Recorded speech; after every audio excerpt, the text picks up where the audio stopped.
Hello students, today we will start class 7 chapter 4 growing up as boys and girls।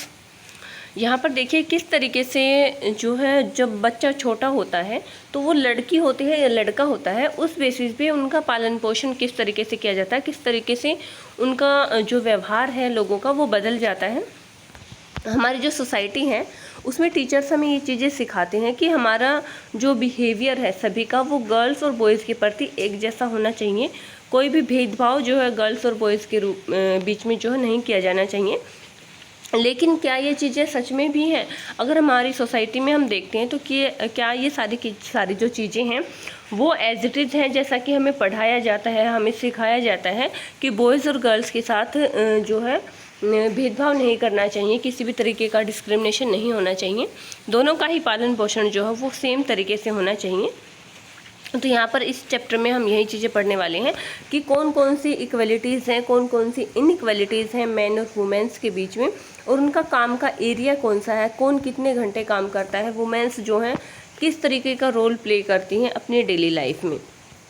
Growing up in Samoa इन 1920। देखिए Samoa island जो है वो वहाँ की हम बात करने वाले हैं। पैसिफिक ओशन के पास में जो साउथर्न पार्ट है वहाँ पर जो है एक आइलैंड है ये। तो समोआ आइलैंड में क्या होता है, ये 1920s की बात की जा रही है यहाँ पे। तो 1920 में वहाँ पे एक रिसर्च की रिपोर्ट के अकॉर्डिंग क्या है कि वहाँ की जो सोसाइटी है वहाँ पे जो बच्चे हैं चिल्ड्रंस स्कूल में नहीं जाते, चाहे वो बॉयज़ हैं चाहे वो गर्ल्स हैं, वो अलग अलग तरीके के काम सीखते हैं घर पे रहकर ही। जैसे कि जो अडल्ट्स जो काम करते हैं उनके बड़े जो काम करते हैं वही चीज़ें जो हैं चिल्ड्रंस भी सीखते हैं। जैसे कि फ़िशिंग करते हैं, फ़िशिंग जो उनका एक बहुत ही इम्पोर्टेंट एक्टिविटी है उनकी लाइफ की। और जो यंग पीपल हैं वो क्या करते हैं, जो उनके छोटे जैसे मान लीजिए किसी के पेरेंट्स कोई काम कर रहे हैं, फ़िशिंग कर रहे हैं या और किसी तरीके का काम कर रहे हैं, तो वही काम उनके बच्चे भी करते हैं। लेकिन क्या है कि वहाँ पर भी उनके चाइल्डहुड में डिफरेंट पॉइंट्स हमें देखने को मिल सकते हैं कि किस तरीके से। देखिए वहाँ पे कोई डिफरेंस नहीं किया जा रहा गर्ल्स और बॉयज़ के बीच में, दोनों गर्ल्स और बॉयज़ दोनों ही जो है हाउस होल्ड वर्क्स करते हैं, वो स्कूल नहीं जाते, जैसा कि उनके पेरेंट्स करते हैं उसी तरीके के काम वो लोग करते हैं, लेकिन फिर भी उनमें डिफरेंस देखने को मिल सकते हैं। देखिए अगर बात करते हैं ओल्डर चिल्ड्रंस की, तो वो क्या करते हैं अपने जो यंगर्स हैं, मतलब उनके जो छोटे भाई बहन हैं जो कि 5 साल से कम एज के हैं, उनकी जो देखभाल करते हैं घर पर रहते हुए, उनकी जो भी रिस्पॉन्सिबिलिटी है वो वही निभाते हैं। और बॉयज़ और गर्ल्स दोनों ही क्या करते हैं अपने यंगर सिबलिंग्स की देखभाल करते हैं, मतलब अपने जो छोटे भाई बहन हैं उनकी देखभाल करते हैं। बट जब वो क्या हो जाते हैं 9 ईयर्स ओल्ड के हो जाते हैं, मतलब 9 साल के हो जाते हैं, तो उस टाइम पे जो बॉयज़ हैं वो क्या करते हैं, वो जो है आउटडोर जॉब्स जो होती हैं जैसे कि फ़िशिंग है, प्लांटिंग है, कोकोनट की प्लांटिंग वगैरह जो करते हैं उनके पेरेंट्स, वो सारी चीज़ें जो हैं वो भी ज्वाइन कर लेते हैं। और गर्ल्स जो है वो क्या करते हैं घर में जो काम है उसी को कंटिन्यू करती हैं, जैसे कि जितने भी उनके घर में फैमिली मेम्बर्स हैं उनके लिए खाना वगैरह पकाने में हेल्प करना, अपने छोटे बहन भाइयों को संभालना, ये सारे काम कर लेती हैं। और जो लड़कियां हैं उनको ये नहीं है कि उनको आज़ादी नहीं होती, स्वतंत्रता नहीं होती बाहर आने जाने की, उनको फुल फ्रीडम होती है, वो कहीं भी बाहर आ जा सकती हैं, जो है फिशिंग ट्रिप्स के लिए भी वो जा सकते हैं, प्लांटेशन में भी वो काम कर सकती हैं, और बास्केट वगैरह बनाने का काम कर सकती हैं, कुकिंग कर सकती हैं। लेकिन उन सब के बावजूद भी वो क्या करती हैं, ये मतलब ये सारे काम करते हुए भी वो कुकिंग वगैरह का काम भी करती हैं, बाहर का काम भी संभाल लेती हैं। तो इस तरीके से वो जो आइलैंड है वहाँ पर जो गर्ल्स और बॉयज़ हैं उनका एक तरीके से पालन पोषण किया जाता है। अब इसी का कंपैरिजन करते हैं मध्य प्रदेश की किसी पार्ट की। तो वहाँ पर 1960s में जो मेल है वो किस तरीके से ग्रो हो रही हैं, उनकी जो ग्रोथ है किस तरीके की एक्टिविटीज़ के साथ हो रही है। यहाँ पर देखिए जो ये एक्सपीरियंस है ये मध्य प्रदेश का है, 1960s का है। तो यहाँ पर बॉयज़ और गर्ल्स जो है वो क्या करते हैं अलग अलग स्कूल में जाते हैं। मतलब क्या है 6 क्लास तक जो बॉयज़ और गर्ल्स हैं वो एक ही स्कूल में जाते हैं, लेकिन 6 क्लास के बाद वो सेपरेट स्कूल में जाते हैं, और उस सेपरेट स्कूल का जो डिज़ाइन है वो भी डिफरेंट होता है। बॉयज़ के स्कूल की डिज़ाइनिंग अलग तरीके से की जाती है, गर्ल्स के स्कूल की डिज़ाइनिंग अलग तरीके से की जाती है। अब देखिए अगर गर्ल्स के स्कूल की बात करते हैं तो वहाँ पर एक सेंट्रल जो कोर्टयार्ड होता है, मतलब एक ऐसा प्लेग्राउंड वहाँ पर होता है जो बिल्कुल बिल्डिंग के बीच में होता है, आसपास के एरिया से मतलब बाहर से नहीं देखा जा सकता। वो अंदर किस लिए बनाया जाता है, सेफ्टी पर्पज़ से, ताकि गर्ल्स की सेफ्टी वहाँ पर रखी जा सके। और अगर बॉयज़ स्कूल की बात करते हैं तो वहाँ पर जो प्लेग्राउंड होता है वो बिल्कुल एक खुला मैदान होता है जो कि स्कूल से अटैच होता है। कोई ऐसा कोर्टयार्ड वहाँ पर नहीं बनाया जाता जैसे कि बीच में स्कूल के चारों तरफ जो है बिल्डिंग है और बीच में उनके जो है एक प्लेग्राउंड बना दिया जाता है गर्ल्स के लिए, लेकिन बॉयज़ के लिए ऐसा नहीं होता। उनके लिए जो है एक खुला मैदान होता है जो स्कूल के साथ में ही अटैच होता है। और जो है गर्ल्स से जो गलियां होती हैं, नैरो जो स्ट्रीट्स होती हैं, वहाँ पर एक क्राउड में चलती हैं, एक साथ बिल्कुल सीधी जाती हैं। ऐसा लगता है, मान लीजिए वो जो गलियां हैं वो उनका सिर्फ स्कूल से घर, घर से स्कूल पहुँचने के लिए एक ऐसा रास्ता है जहाँ से वो बिल्कुल सीधी जाती हैं। लेकिन बॉय जो है वहाँ पर आने जाने के अलावा और भी बहुत सारे काम वहाँ पर करते हैं, जैसे कि खेलने लग जाते हैं, साइकिल वगैरह वहाँ पर चलाते हैं। इसके अलावा जो है वहाँ पर और भी मतलब कोई क्रिकेट वगैरह खेलना है या कोई और भी गेम उनको खेलना है तो, या फिर वैसे खड़े होना है तो वो गलियों में ऐसे भी खड़े हो जाते हैं, इस तरीके से भी यूज़ करते हैं। लेकिन गर्ल्स जो हैं वो बिल्कुल सीधी स्ट्रेट जो है जाती हैं अपने घर से स्कूल, स्कूल से घर।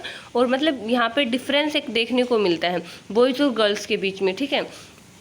अब मान लीजिए ये जो 2 एक्सपीरियंस हमने पढ़े, इनमें देखा जो समोआ का एक्सपीरियंस था उसमें क्या था, बॉयज़ और गर्ल्स के साथ कोई भी भेदभाव नहीं किया जाता। गर्ल्स को भी पूरी आज़ादी होती है बाहर घूमने की, बॉयज़ के जैसे ही उनको ट्रीट किया जाता है। लेकिन जो मध्य प्रदेश का एग्जाम्पल हमने पढ़ा उसमें हमने क्या पढ़ा है कि जो गर्ल्स हैं और बॉयज़ हैं उनकी लाइफ जो है काफ़ी डिफरेंट है। इसके बाद हम बात करते हैं जो सोसाइटीज़ हैं उनकी, जितनी भी सोसाइटीज़ हम देख सकते हैं उनमें आसानी से हम देख सकते हैं बॉयज़ और गर्ल्स के बीच में जो भी डिफरेंसेस होते हैं।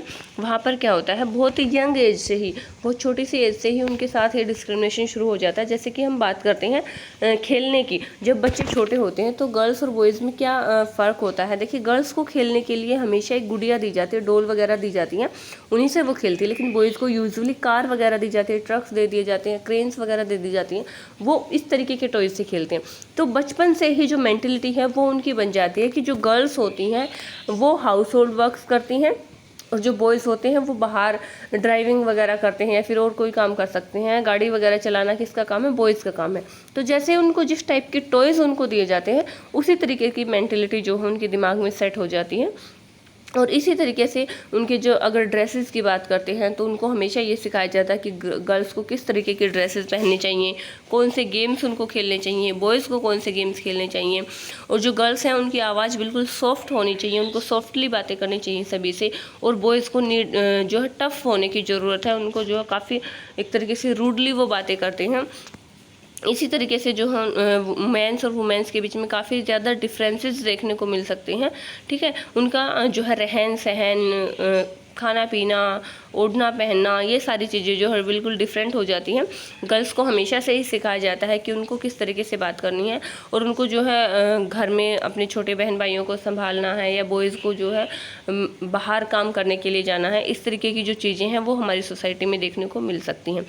इसके बाद यहाँ पर देखिए हम एग्जाम्पल पढ़ने वाले हैं जिसमें एक मदर को जो है, एक हाउस होल्ड जो मदर है उसको बोला जाता है कि वो कोई काम नहीं करती, my mother does not work. देखिए, जैसे कि यहाँ पर जो स्कूल गर्ल्स हैं उनकी बातें हो रही हैं, तो एक लड़की अपनी मम्मी को बोलती है कि हमारा जो है एक स्कूल का ट्रिप जा रहा है, तो हम क्या मम्मी आप हमारे साथ वहाँ पर चल सकती हैं। रोजी की जो मदर है वो हमेशा हमारे साथ जाती है क्योंकि वो कोई काम नहीं करती। उसकी मदर जो कहती है कि मतलब जो लड़की अपनी मदर से पूछ रही होती है तो उसकी मदर कहती है कि ऐसा आप कैसे कह सकते हैं कि उसकी मदर कोई काम नहीं करती।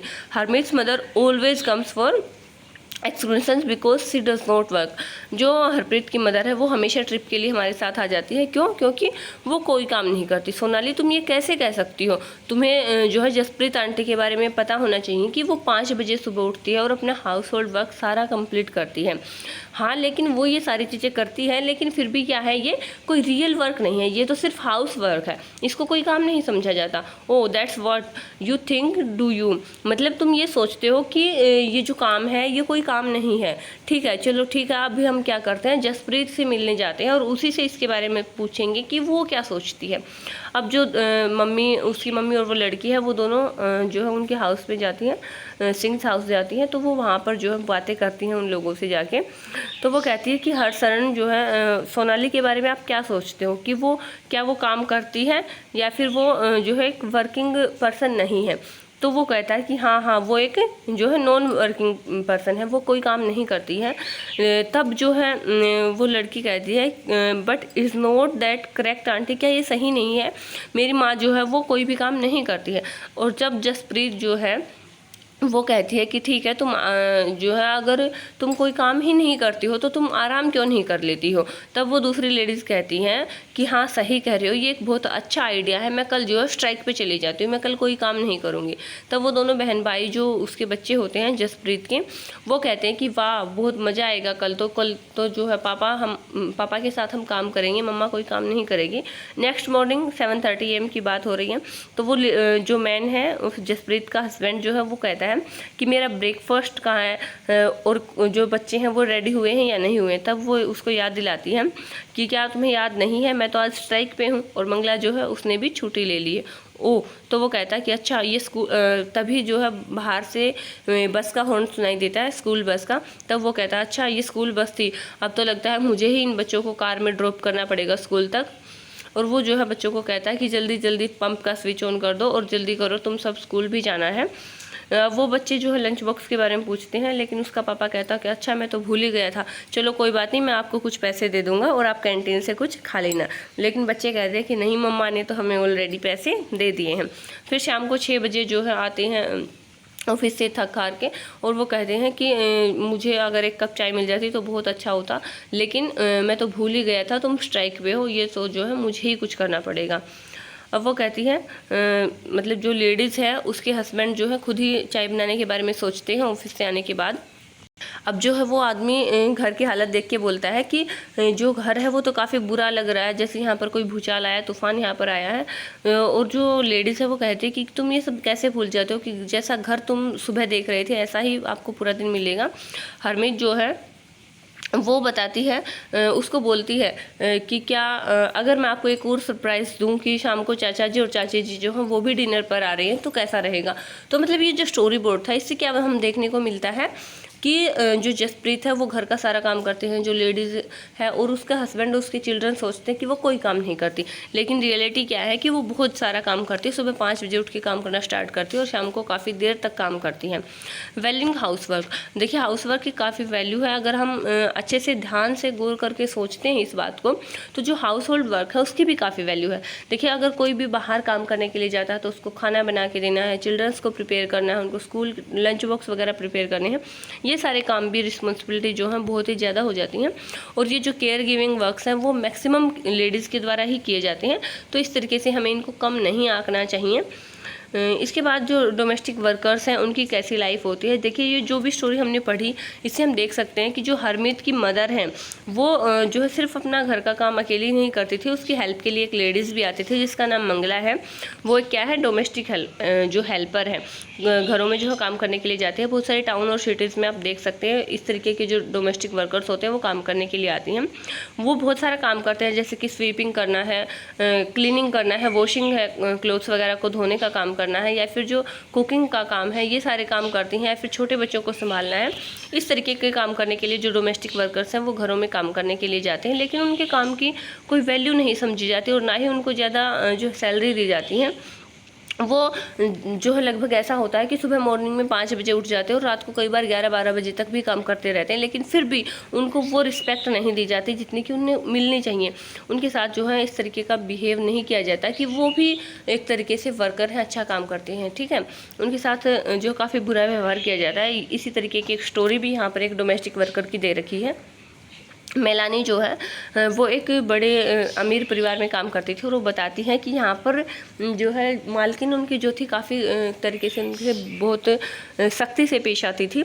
उनको खाने के लिए भी जो है रोटियाँ वगैरह 2 रोटी से ज़्यादा कभी नहीं मिलती थी, और कभी कभी तो जो 2 लड़कियाँ और भी आती थी झाड़ू पोछा करने के लिए। ये जो एक तरीके से हम बात कर रहे थे मेलानी की, ये कुकिंग का काम करती थी, और उसके अलावा 2 लड़कियाँ और भी आती थी जो झाड़ू पोछा लगाने का काम करती थी, लेकिन उन सबके साथ ज़्यादा अच्छा बिहेवियर नहीं रखा जाता था, उनकी मालिक के द्वारा उनको सैलरी भी कम दी जाती थी और उनको खाने के लिए भी 2 से ज़्यादा रोटी कभी नहीं दी जाती थी। तो वो लड़कियाँ जो है मेलानी से रोटियाँ अगर मांगती थी तो वो क्या करती थी, उनको छुप के रोटियाँ दे देती थी और ख़ुद भी जो है कई बार एक आधी रोटी जो है एक्स्ट्रा ले लेती थी। तो इस तरीके से ये जो स्टोरी है इससे भी हमें यही पता चलता है कि जो हाउस होल्ड वर्कर्स होते हैं उनके साथ अच्छा व्यवहार नहीं किया जाता। इसका रीज़न क्या है, जो है जितने भी हाउस होल्ड वर्कर्स हैं, लेडीज़ हैं, उनके साथ बहुत अच्छा काम करना चाहिए क्योंकि वो बहुत सारा काम करती हैं। अब देखिए जब वो केयर करती हैं, फैमिली की केयर करती हैं, सभी लोगों की केयर करती हैं, तो उनका भी हक मिलता है, बनता है कि उनको थोड़ी सी रिस्पेक्ट मिले, उनको जो है अच्छा वेतन मिले। कपड़े वगैरह धोने का, क्लीनिंग का है, झाड़ू पोछा, ये सारे काम जो है लेडीज़ करती हैं और कई घरों में क्या है डोमेस्टिक वर्कर्स को भी रखा जाता है। अभी जो डाटा है आप देख सकते हैं, इस डाटा में वुमेन्स का जो काम है पेड कितना है, मतलब ऐसा काम जिसके लिए उसको पैसे दिए जाते हैं, और अनपेड कितना है, मैन का काम पेड कितना है और वुमेन्स का अनपेड कितना है। देखिए वुमेन्स का जो पेड वर्क है, अगर हम हरियाणा की बात करते हैं तो हरियाणा में ये जो काम है कितना है, 23 है, 19 है, 30 है, 35 है, मतलब ये काम पेड है।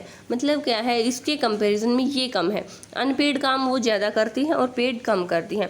मतलब ऐसा काम ज़्यादा करते हैं जिसके लिए उसको पैसे नहीं मिलते, जैसे कि झाड़ू लगाना, पोछा लगाना है, कपड़े धोना, इस तरीके के काम। और इस तरीके के काम लेडीज जो है बहुत कम करती हैं जिसके लिए उनको पैसे मिलते हैं। अगर मैन की बात करते हैं तो यहाँ पर मैन जो है पेड वर्क ज़्यादा करते हैं और अनपेड जो वर्क है वो बहुत ही कम करते हैं। यहाँ पर महिलाएं जो है दोनों ही तरह के जो काम है उनमें ज़्यादा हैं पुरुषों से। अनपेड जो वर्क है वो कितना ज़्यादा करते हैं, यहाँ पर ये सिर्फ 2 और 4% काम करते हैं। ठीक है, तो इस तरीके से जो वुमेन्स वर्क है उसमें इक्वलिटी होनी चाहिए, लेकिन नहीं है। ठीक है, मैन का जो वर्क है वो पेड होता है, महिलाओं का अनपेड होता है, उसके लिए उनको कोई पैसा नहीं मिलता है।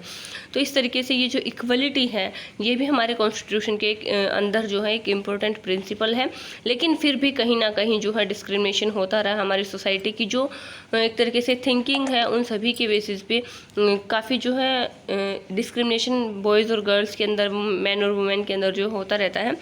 इसी तरीके से जो हमने स्टोरी बोर्ड पढ़े, एग्जाम्पल्स पढ़े, इनमें भी हमने देखा कि किस तरीके से महिलाओं के साथ डिस्क्रिमिनेशन किया जाता है।